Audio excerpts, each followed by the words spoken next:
जय श्री कृष्णा, राधे राधे। वेलकम है dear student. देखो आज अपने डिस्कशन करेंगे क्वेश्चन नंबर फर्स्ट का 4 पार्ट। देखो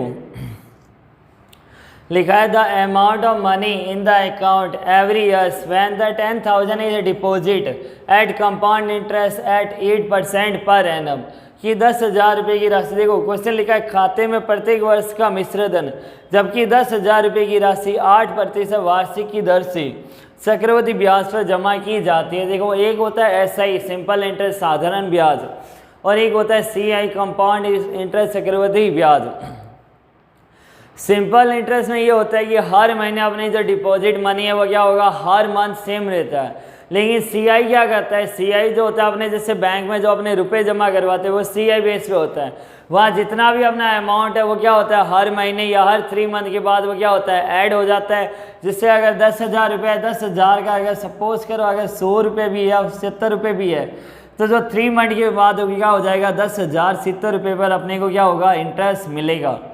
ये क्या होता है हर 3 मंथ या मंथ जो भी अपने CI क्या होता है हमेशा अमाउंट भी ऐड हो जाती है 10,000 + 70 इंटरेस्ट पर हमें इंटरेस्ट मिलता है। तो कभी भी CI सेम नहीं आता। लेकिन अपने इसको इस पैटर्न में सॉल्व करके बताइए इस क्वेश्चन का आंसर कि यहाँ सेम आएगा नहीं आएगा। देखो अगर ये सेम नहीं आएगा तो अपने क्या बोलेंगे ये AP की टर्म नहीं है। देखो यहाँ हमारे पास दे रखा प्रिंसिपल कितना है, मूलधन कितना है हमारा 10,000 10,000 रुपये। रेट हमारी कितनी है, देखो कितनी रेट पे कितनी दर पे दे रहा है 8%। फर्स्ट ईयर अगर टाइम है फर्स्ट ईयर के लिए, फिर नेक्स्ट ईयर सेकेंड, फिर थर्ड। अपने को देखना है कि इनका आंसर सेम आएगा या नहीं आएगा। देखो फॉर्मूला क्या हो जाएगा इसका अपने को अमाउंट निकालने का, P × 1 + R/100 पावर n। यहाँ अगर n नंबर ऑफ ईयर अगर 1 ईयर के लिए 2 ईयर के लिए 3 ईयर के लिए, n क्या है इधर नंबर ऑफ ईयर्स कि आपने 1 साल के लिए निकालने चाहते हैं 2 साल के लिए या 3 साल के लिए। तो देखो अमाउंट कितना हो जाएगा 10,000 1 + R कितना हुआ 8/100 और पावर 1। मैं आपको 1 ईयर और 2 ईयर में भी बता दूंगा कि डिफरेंस सेम आता नहीं आता। इसका आंसर सेम नहीं आएगा क्योंकि कभी भी CI सेम आता नहीं है। और जब डिफरेंस सेम नहीं आएगा तो अपने क्या बोलेंगे ये AP की टर्म नहीं है। देखो एक हमने निकाला 1 ईयर के लिए, एक अपने निकालेंगे 2 ईयर्स के लिए। कितना हुआ 10,000 × 1 + 8/100, यहाँ कितना हो जाएगा पावर 2। यहाँ लिखा हमने 10,000, देखो LCM ले लो इसका 100 + 8/100। जब अपने इसका LCM लेंगे कितना आ जाएगा 100, 1 की टेबल में 100 टाइम्स 100 1 जा 100 + 100 की टेबल में 100 1 टाइम्स 1 8 जा 8। यहाँ कितना हो जाएगा देखो 10,000 लिखा हमने, यहाँ भी LCM ले लेंगे अपने कितना आ जाएगा 100, तो 100 प्लस में 8 पावर यहाँ कितनी हो जाएंगी 2। अब देखो यहाँ हमने लिखा है 10,000 × 108/100। यहाँ अपने लिखेंगे 10,000 × 108/100, लेकिन यहाँ कितने लिखे पावर 2, तो हमें कितनी बार लिखना है 2 टाइम्स लिखना है।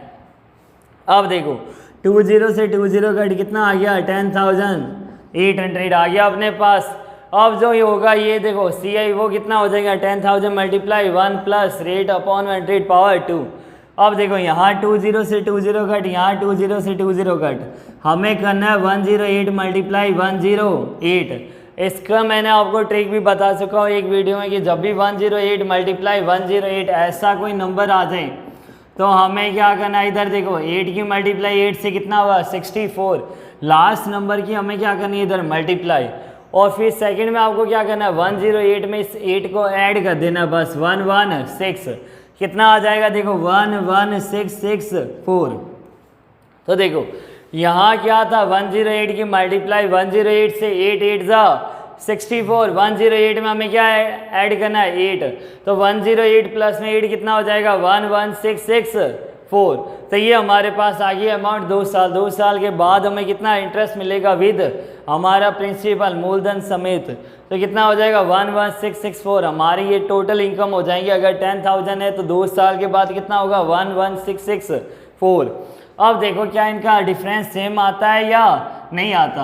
तो हमारे पास स्टार्टिंग में प्रिंसिपल कितना था 10,000 रुपीज़, देखो फर्स्ट ईयर के बाद कितना हुआ, 1 साल के बाद इंटरेस्ट 10,800, सेकेंड ईयर के बाद कितना हुआ 11,664, 2 साल के बाद कितना इंटरेस्ट हुआ विद अमाउंट कितना हो जाएगा, ये अमाउंट है हमारी प्रिंसिपल प्लस इंटरेस्ट, जितने हमने रुपए लगाए उसमें इन्वेस्टमेंट किए प्लस में हमारा जो इंटरेस्ट ब्याज मिला हमें उन सबको प्लस करके ही आया। देखो कितना हो जाएगा डी 10,800 माइनस में 10,000 कितना आ जाएगा अपना आंसर 800 रुपीज़, ये हमारा इंटरेस्ट हुआ। इधर देखो 11,664 माइनस में 800 10,800 करेंगे कितना आ जाएगा, देखो 10 माइनस में 4 माइनस 0 4 6 माइनस 0 6 16 माइनस 8 8 और 1 माइनस 1 0 0 कितना आ गया 864।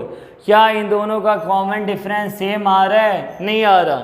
जब इसका कॉमन डिफरेंस सेम नहीं आ रहा तो अपने क्या बोलेंगे इसको, अगर हमारा कॉमन डिफरेंस सेम नहीं आ रहा तो not an AP, common difference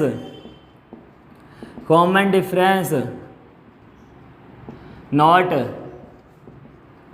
same, तो not an, it is not an AP, it is not an AP. यहाँ क्या है एक एपी नहीं है, सार्वअंतर समान नहीं है, तो क्या हो जाएगा यहाँ एपी नहीं है। अगर कॉमन डिफरेंस सार्वअंतर सेम नहीं आ रहा तो अपने क्या बोलेंगे, it is not an AP, यहाँ एपी की टर्म नहीं है। तो स्टूडेंट अगर आपको मेरी वीडियो पसंद आई तो लाइक शेयर एंड सब्सक्राइब जरूर कीजिए। Thank you so much, best of luck.